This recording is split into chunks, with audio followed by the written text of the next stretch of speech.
All right, here we go in the Metro PCS Lounge.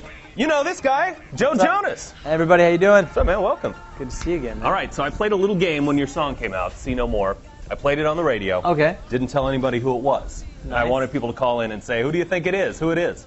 I got the biggest guess was Usher. I got several Usher guesses. You had a Chris Brown, which kind of makes sense because he's on there with you. Yeah, we co-wrote and some it Jason Derulos and all over the place. But it was hilarious. Then I told everyone it was Joe Jonas. They're like, what? That's Sacramento cool. had a collective aneurysm, so it's kind of funny.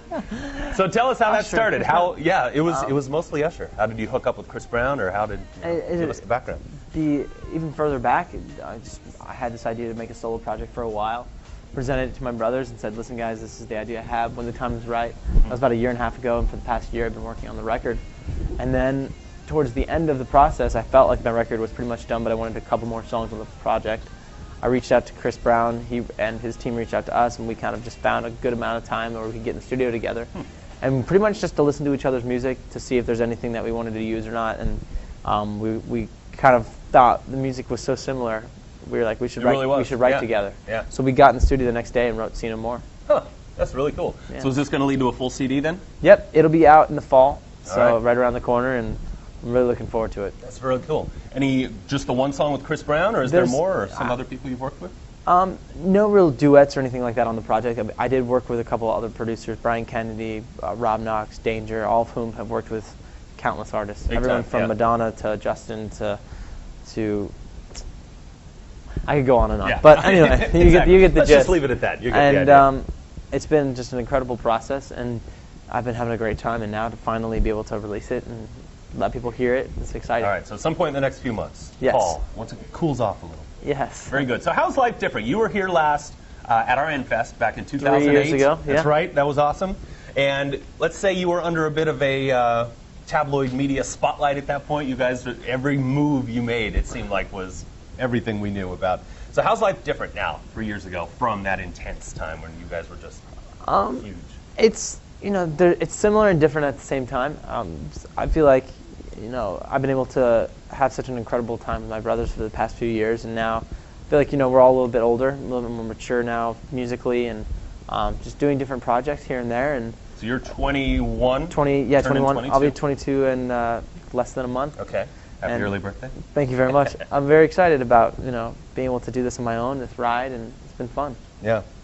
Now, do you miss those times, or is it easier to be able to breathe now? It's I miss some of the times. I mean, there's experiences that I take with me, but I kind of look forward to just the future more than anything right now. Being able to have another record that I've done and done it by myself, and been able to find the music that I wanted to go with. It's a whole new experience, and so to finally have that journey is a thrill. Yeah. Now I want to commend you guys for staying. That's the weird thing about being in the intense tabloid spotlight. It seems like they do better when you guys screw up. It's like, I don't know if they're rooting for people to fail, or do Britney Spears and go all umbrella on a car or something. But you guys did really well. I was just interested reading an article about the Harry Potter kids. How when they started, they were like 10, 11, or 12, and they said it's different in England than it is in Hollywood, because they said in England, you're a kid first before you're an actor.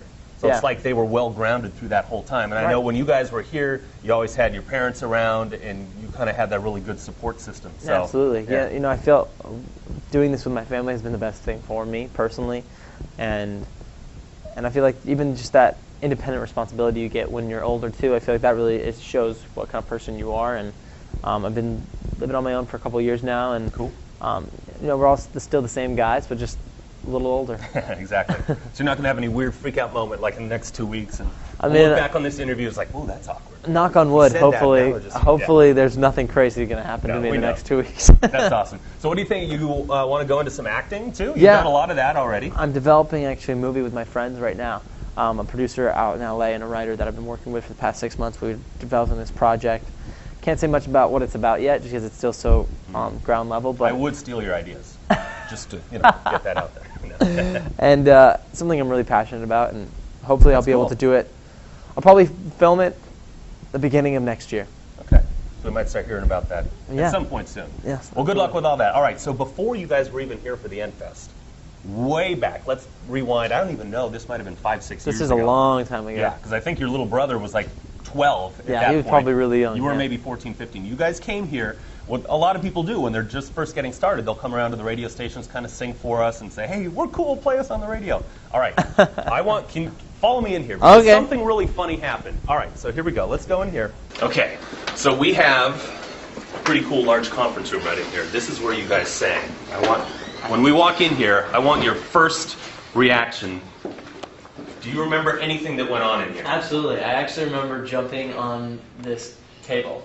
He did. If that's correct. He jumped on this table and was singing. They were all the three of them right there with Kevin and Nick, and then Joe. But you went nuts. I jumped on the table and yes. And Should we recreate that moment right now? if you want to. I think that would be Are fun. we allowed? Why not? You're a little bigger now. You might break the table, but that's a risk. Are I'm you willing to jumping on with me though? Hey, if you want me to, let's go. Oh.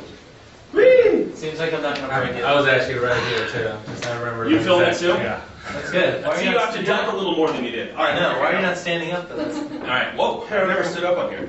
I hope the boss isn't looking. This is good. See? This is how we do it here at 1079. We're Walking recreating. on the tables. We're getting good. Except where's the screaming girls? They're outside, I think. Yeah, they are outside. Should we go say hi Let's to go them? look. Let's go Let's look. go check them out. Screaming girls. Look at all those people. They want to see Joe Jonas. Who wants to see Joe Jonas? All right, stay here. Stay here. We'll be right back.